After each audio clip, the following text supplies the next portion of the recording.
നമസ്കാരം. Venice tournament മറ്റൊരു വീഡിയോയിലേക്ക് എല്ലാ മാന്യ പ്രേക്ഷകർക്കും ഹൃദയം നിറഞ്ഞ സ്വാഗതം.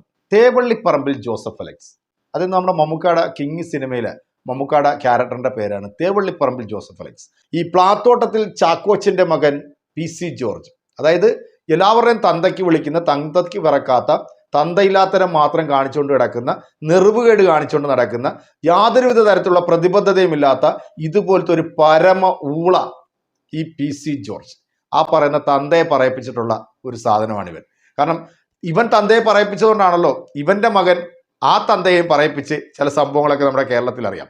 കഴിഞ്ഞ കുറച്ച് ദിവസങ്ങൾക്ക് മുമ്പായിരുന്നല്ലോ ഈ പൂഞ്ഞാർ ഒരു ക്രൈസ്തവ ദേവാലയത്തിൽ ഒരു കൂട്ടം വിദ്യാർത്ഥികളും അതോടൊപ്പം തന്നെ പ്രായപൂർത്തിയാകാത്ത കുറെ ചെറുപ്പക്കാരെല്ലാവരും കൂടെ വന്നിട്ട് ഈ പള്ളിപ്പറമ്പിൽ ഈ വാഹനം ഓടിച്ചുകൊണ്ടുള്ള ഒരു അഭ്യാസ പ്രകടനം നടത്തി. അത് തടയാൻ വന്ന അവിടുത്തെ വൈദികനെ അതിലുള്ള ആൾക്കാർ കാർ ഇടിച്ച് വീഴ്ത്തുകയും അദ്ദേഹം പിന്നെ പരിക്കുകളോടുകൂടി ഹോസ്പിറ്റലിൽ പോകുന്ന ചില സംഭവങ്ങളൊക്കെ നമ്മൾ കണ്ടു. പക്ഷേ ഈ ഒരു സംഭവത്തെ അതങ്ങോട്ട് പൊലിപ്പിച്ച് അതൊരു വർഗീയപരമായിട്ടുള്ള രീതിയിലോട്ട് ഇത്രയും ആളി കത്തിപ്പിച്ച് വർഗീയവൽക്കരിക്കാൻ ശ്രമിച്ചിട്ടുള്ള നമ്പർ 1 സാധനമാണ് ഈ പൂഞ്ഞാറിന്റെ വിഴുപ്പ് പാണ്ടവിട്ടുണ്ട് ഈ PC എന്ന വോയിസ് എന്ന് പറഞ്ഞ ഒരു ഓൺലൈൻ മാധ്യമത്തിന് നൽകിയിട്ടുള്ള ഒരു ഇന്റർവ്യൂവിൽ ഈ PC ജോർജ് പൂഞ്ഞാറിലെയും അതോടൊപ്പം തന്നെ ഈരാറ്റുപേട്ടയിലെയും ജനങ്ങളോടൊക്കെ എത്രത്തോളം പ്രതിബദ്ധത ഈ പന്നയ്ക്കുണ്ട് എന്നുള്ളത് നമ്മൾ മനസ്സിലാക്കി. ഈ പൂഞ്ഞാറിലെ ജനങ്ങൾ പല പ്രാവശ്യവും ഈ PC എന്ന് പറയുന്ന ഈ വൃത്തികെട്ട വട്ടവും വിജയിപ്പിച്ച് വിട്ടിട്ടുള്ള ആ ജനങ്ങളെ പബ്ലിക്കിൽ നിന്നുകൊണ്ട് ഇങ്ങനെ തെറിയും തെമ്മാടിത്തരവും പറയുന്ന ഇവർക്ക് ആരാണ് ലൈസൻസ് നൽകിയത്? അതുകൊണ്ട് തന്നെയാണ് ഇവിടുത്തെ പ്രബുദ്ധരായിട്ടുള്ള ജനം ഇപ്പൊ വീട്ടിലിരുത്തിയിരിക്കുന്നത്. പറയേണ്ട കാര്യം അത് കൃത്യമായി പറഞ്ഞിരിക്കും, അത് എവനാണെങ്കിലും പറഞ്ഞിരിക്കും, അതിൽ യാതൊരു മടിയുമില്ല. അപ്പൊ ഈ പൊതുസമൂഹത്തെ ഇതുപോലെ ഈ ചാനലിനകത്തൊക്കെ ഇരുന്നുകൊണ്ട് തന്തയ്ക്കും തള്ളയ്ക്കും വിളിക്കണമെന്നുണ്ടെങ്കിൽ നല്ല തന്തയ്ക്ക് പിറന്ന ഒരുത്തനും ഇതുപോലത്തെ തന്തയില്ല പണി കാണിക്കത്തില്ല. ഈ പൂജാറിൽ ഈ പറയുന്ന സാധനം പല രാഷ്ട്രീയ പാർട്ടിയിൽ നിന്ന സമയത്തും അദ്ദേഹത്തിന് അവിടുത്തെ ജനങ്ങൾ ജയിപ്പിച്ചിട്ടുണ്ട്.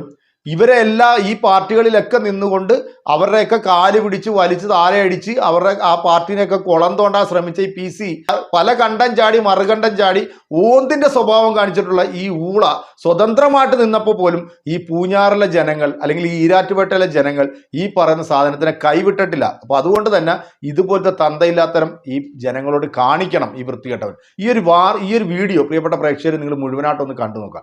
കണ്ടു നോക്കിയിട്ട് നിങ്ങൾ തന്നെ വിലയിരുത്തുക ഇവന്റെ മാന്യത, അല്ലെങ്കിൽ ഈ പറയുന്ന വൃത്തികെട്ടവന് വർഗീയതയും മറ്റേ കോപ്പും ഒന്നും ഇല്ലെന്നൊക്കെയാണ് പറയുന്നത്. ഇവന്റെ വർഗീയത എന്താണെന്നുള്ളത് അവന്റെ മുഖത്ത് തന്നെ വളരെ വ്യക്തമായിട്ട് എഴുതി വെച്ചിട്ടുണ്ട്.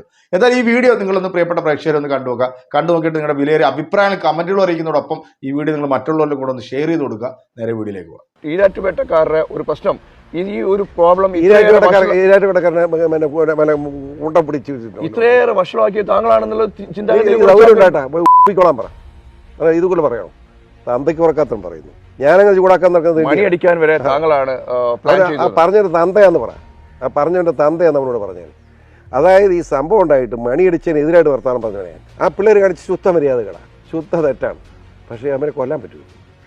പോലീസിനോട് ചെയ്യാൻ പറഞ്ഞത് എന്താന്ന്? അവർ 307 എടുക്കുന്നത് കുഞ്ഞു കുഞ്ഞുക എല്ലാം 15 വയസ്സുള്ള പിള്ളേർ. അതെന്തുകൊണ്ടാണ് 307 എടുത്തത്? പിന്നെ എന്നാ എടുക്കണ്ട? കൊല്ലാൻ ശ്രമിച്ചാൽ കൊല്ലാൻ ശ്രമിച്ച് 307 ആണ്. ശരിക്കും കൊല്ലാൻ ശ്രമിച്ചായിരുന്നു? ആണല്ലോ. വണ്ടി ഇടിച്ച് കൊല്ലാൻ ചെന്നിട്ട് പിന്നെ അത് 307 പിന്നെ എന്നെ കൊണ്ടുപോകാം.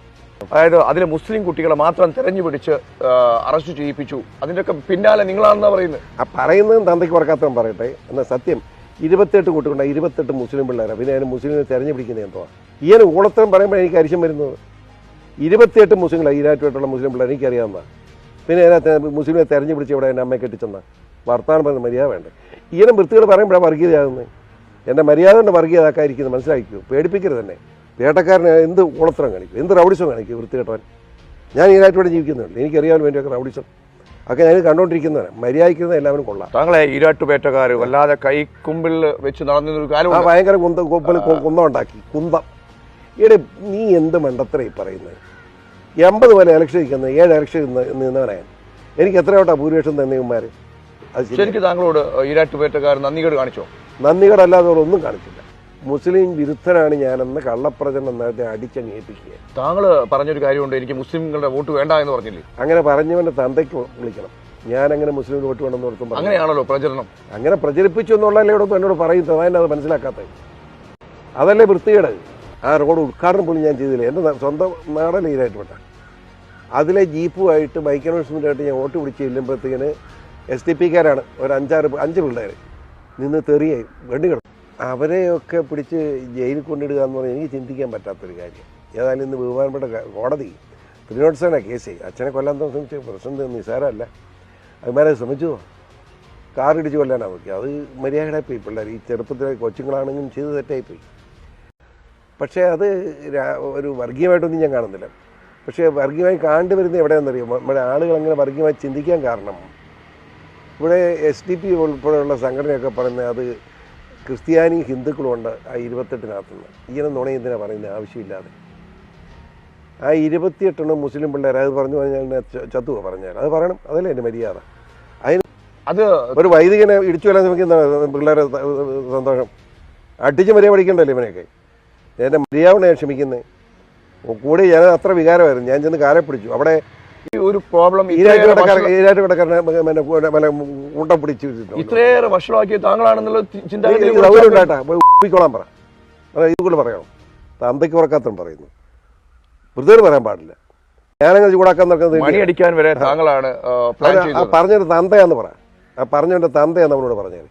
അതായത് ഈ സംഭവം ഉണ്ടായിട്ട് മണിയടിച്ചതിനെതിരായിട്ട് വർത്തമാനം പറഞ്ഞവനെ ഞാൻ അച്ഛനെ കാലെ പിടിച്ച് മണിയടിക്കരുത്. പക്ഷേ അവിടെയുള്ള കൂടി അവിടെ ഒരു മാണിക്കാരനോർത്തന്നെ അവനും MLA ഇപ്പോൾ എല്ലാം കൂടി എന്തുകൊണ്ടാണ് മണിയടിക്കാൻ തീരുമാനിച്ച് ഞാൻ ശരിയല്ലെന്ന് പറഞ്ഞത്. അത് എന്നെ തിരിച്ച് തന്തയ്ക്ക് വർക്കാത്രം പറയുക. അതുകൊണ്ടാണ് ബാബുവിനെ തെറി പറയുന്നത്. മനസ്സിലായോ? ബാബുവിനെ പാറ്റുമായിട്ട് എന്തുകൊണ്ട് അത് മുഴുവൻ ഞാൻ ഉണ്ടാക്കിയതാണ്. നന്ദി വേണ്ട ഇവനൊക്കെ വർത്തമാനം പറയുന്നു. ഈരാറ്റുമായിട്ട് ഏത് പ്രസ്താവന കൊടുത്ത് ഞാൻ ഉണ്ടാക്കിയാലും വല്ലതും ഉണ്ടോ? ഏതെങ്കിലും ഒരുത്തും ഉണ്ടാക്കിയതുണ്ടോ? ഇപ്പം 3 കൊല്ലമായാലും ഒരുത്തനെ MLA ആക്കി വിട്ടിട്ടുണ്ടല്ലോ. എന്നെ തോപ്പിച്ച് മുഴുവൻ വോട്ട് എനിക്ക് ഈരാറ്റ് കൊടുത്ത് എന്തുണ്ടാക്കി ഈരാറ്റുമായിട്ട് എന്ത് കോടതി ഉൾപ്പെടെ വില്ലേജ് ഓഫീസ് ഉണ്ടാക്കുന്നത് ഞാൻ അറിയാവും. ഞാൻ അന്ന് 81 ഇടപെടുമായിരുന്നു. അതായത് പ്ലാത്തോടതി ചാക്കോച്ചൻ്റെ മകൻ എന്തെങ്കിലും ഒരു നിലയും വില എനിക്കുണ്ടായിരുന്നു. ഗരീസാഹിബാണ്. ഗരീസാഹിബ് തന്നെയല്ല, വെളിയത്ത് VM സെയ്തും വെളിയത്തെന്ന് പറയും. അദ്ദേഹം CPIയുടെ നേതാവാണ്. അങ്ങനെ കരീം സാഹിബും വെളിയത്ത് കാക്കായും കൂടി കൂടിക്കൊണ്ടാണ് PCOനെ സ്ഥാനാർത്ഥിയാക്കാൻ തീരുമാനിച്ചത്. എന്നുവെച്ചാൽ എന്നെ അവിടെ വിളിച്ചു. ഞാനവിടെ ചെന്ന് അവിടെ ഷാബിക്കാക്കയുടെ ഒരു ഇലക്ട്രിക് കടയാണ്. അതിൻ്റെ പുറകിൽ ഇവരെല്ലാം കൂടി ഞാൻ ഇടയ്ക്കുമ്പോഴും ചെല്ലുന്ന ഞാൻ ചെന്ന് എന്നെ കരീം സാഹിബിനെ വിളിച്ചത് ഇരിക്കാൻ വേണ്ടി വെളിയത്ത് കാക്ക പറഞ്ഞേ കുഞ്ഞുമോനെ എന്നാണ് എന്നെ വിളിക്കുന്നത്. കുഞ്ഞുമോനെ ഞാനും കരീം സാഹിബ് ഞങ്ങളെല്ലാം കൂടെ ചർച്ച ചെയ്തു. ഞങ്ങളുടെ ഇവിടുത്തെ പേട്ടക്കാട് സംസാരിച്ചു. ഈരാറ്റുപേട്ടയ്ക്ക് ഒരു MLA ഉണ്ടാകാൻ ഒരു സാധ്യതയില്ല. ഇപ്പോഴാണ് PCOറെ ആകുകയാണെങ്കിൽ ഈരാറ്റുപേട്ടയ്ക്ക് ഒരു MLA ഉണ്ടാകും. അതുകൊണ്ട് സഹായിക്കണം, നിൽക്കണം എന്ന് പറഞ്ഞു. ഞാൻ വേണം. ഞാൻ ഓടി രക്ഷപ്പെടാൻ ശ്രമിച്ചെങ്കിൽ അവരും സമ്മതിച്ചില്ല. അവരുടെ നിർബന്ധത്തിൽ വഴങ്ങിയാണ് നിന്നത്. അത് സത്യത്തിൽ ഇപ്പൊ പറഞ്ഞ ആൾക്കാരുണ്ടല്ലോ, ഈ സാധനത്തിനെ പൂഞ്ഞാറിൽ MLA ആയിട്ട് മത്സരിപ്പിക്കാൻ കൊണ്ടുവന്ന ആൾക്കാർ, അവരൊക്കെ ഇപ്പം ഈ സാധനത്തിന് ഓർത്തിട്ട് വിഷമിക്കുന്നുണ്ടാവും. കാരണം ഈരാറ്റുപേട്ടൽ അല്ലെങ്കിൽ ഈ പറയുന്ന പൂഞ്ഞാറിൽ എല്ലാം കൊണ്ടുവന്നത് ഇദ്ദേഹമാണ്. കാരണം വീട്ടിൽ നിന്ന് കുടുംബസ്വത്തായിട്ട് കൊണ്ടുവന്ന് വെച്ചതാണല്ലോ ഈ പറയുന്ന കോടതിയും വില്ലേജ് ഓഫീസും എല്ലാം കുടുംബത്തിൽ നിന്ന് കൊണ്ടുവന്ന് വെച്ചതാ. അവിടുത്തെ ജനങ്ങൾ അത് ഒരു വോട്ടിനാണ് PC ജോർജ് ജയിച്ചതെങ്കിലും ആ ജനങ്ങളോട് കാണിക്കേണ്ട പ്രതിബദ്ധത അത് നിറവേറ്റുക എന്നുള്ളതാണ് ഓരോ ജനപ്രതിനിധിയുടെയും ഉത്തരവാദിത്തം. അത് കൃത്യമായിട്ട് PC ജോർജ് നടത്തിയിട്ടുണ്ടോ എന്ന് ചോദിച്ചു കഴിഞ്ഞാൽ പല മേഖലകളിലും PC ജോർജ് അത് നടത്തിയിട്ടില്ല എന്നുള്ളത്. PC ജോർജ് വളമിട്ട് വിളയിപ്പിച്ചെടുത്തിട്ടുള്ള ഒരു സാധനം ഉണ്ടല്ലോ, ഈ ലവ് ജിഹാദിനെ കുറിച്ചിട്ടൊക്കെ പറയുമ്പോൾ അതും കൂടെ നമ്മൾ കൂട്ടത്തിൽ പറഞ്ഞു. ഷോൺ ജോർജ് ജഗതിയുടെ മകളെ സ്നേഹിച്ച് അടിച്ചോണ്ട് പോയി ആ മതത്തിലേക്ക് മാറ്റി കല്യാണം കഴിച്ചു. അതൊന്നും ഒരു ജിഹാദിൽ പെടത്തില്ല. അതിനെക്കുറിച്ചിട്ടൊന്നും നമ്മൾ സംസാരിക്കരുത്. കാരണം തന്തേനെ തെറി പറഞ്ഞ പാരമ്പര്യം മകനുണ്ട്. ഈ ഒരു വൃത്തികെട്ടവൻ ഈ പൂഞ്ഞാറിലുള്ള സകലമാന ജനങ്ങളുടെയും തന്തയ്ക്ക് വിളിക്കുമ്പോൾ സ്വന്തം കുടുംബത്തിൽ ആ മകൻ തന്നെ പറയും, അല്ലെങ്കിൽ PC തന്നെ പറഞ്ഞിട്ടുള്ളൂ അവൻ തന്തയ്ക്ക് പറക്കാത്തവനാണ് എന്നുള്ളത്. അപ്പൊ അത് ചോദിക്കണമെന്നുണ്ടെങ്കിൽ PCയോടും PCയുടെ പെണ്ണുങ്ങളോടും ചോദിക്കണം അത് ആരാണ് എന്നുള്ളത്. എന്നാലും പ്രിയപ്പെട്ട പ്രേക്ഷകരെ, ഈ കണ്ട തെമ്മാടിത്തരമൊക്കെ പറയുന്ന ഈ വൃത്തികെട്ടവൻ കേരള രാഷ്ട്രീയത്തിൽ ഇനി ഉണ്ടാകാൻ പാടില്ല എന്ന് അവിടുത്തെ ജനങ്ങൾ മാത്രമല്ല കേരളത്തിലെ ഒട്ടുമിക്ക ജനങ്ങളും ആഗ്രഹിക്കുന്നുണ്ട്. അതുകൊണ്ട് തന്നെയാണ് ഇവനെ ഇനി കേരളത്തിൽ ഏത് ജില്ലയിൽ അല്ലെങ്കിൽ ഏത് മണ്ഡലത്തിൽ പോയി നിന്നാലും കെട്ടിവെച്ച കാശ് ഈ വൃത്തികെട്ടവന് കിട്ടത്തില്ല. അപ്പൊ തന്തയ്ക്ക് പറക്കാഴി ഇനി മേലാൽ ഇതുപോലെ ചാനലിനകത്തൊക്കെ വന്നിരുന്നുണ്ട് ഞാൻ വലിയ സംഭവമാണ് എന്ന് വിചാരിച്ചിട്ട് കീർവാണം മുഴക്കുകയും ജനങ്ങളെ വെല്ലുവിളിക്കുകയും ചെയ്തു കഴിഞ്ഞാൽ അത് 8ന്റെ പണി ഈ രൂപത്തിലായിരിക്കും കിട്ടും. എന്തായാലും BJP PC ജോർജിന് 8 8 16ന്റെ പണിയാണ് ഇപ്പൊ കൊടുത്തിരിക്കുന്നത്. ബാക്കി ഇനി വരും ദിവസങ്ങളിൽ നമുക്ക് കാണാൻ സാധിക്കും ഇനി എന്തൊക്കെയാണ് ഈ ഒരു സാധനം ഈ BJP എന്ന് പറയുന്ന ഒരു പ്രസ്ഥാനത്തിൽ ഉണ്ടാക്കാൻ പോകുന്ന കോളിളക്കങ്ങൾ എന്നൊക്കെ നമുക്ക് കണ്ടറിയാം. ഈ ഒരു വീഡിയോ നിങ്ങൾക്ക് ഇഷ്ടമായെന്ന് വിശ്വസിക്കുന്നു. ഇഷ്ടമായിട്ട് ഷെയർ ചെയ്യുക, ലൈക്ക് ചെയ്യുക, കമന്റ് ചെയ്യുക. മറ്റൊരു വീഡിയോ ആയിട്ട് കാണാമെന്ന ശുഭപ്രതീക്ഷ നിങ്ങളുടെയൊക്കെ സ്വന്തം വെനീസ് എന്റർടൈൻമെന്റ്.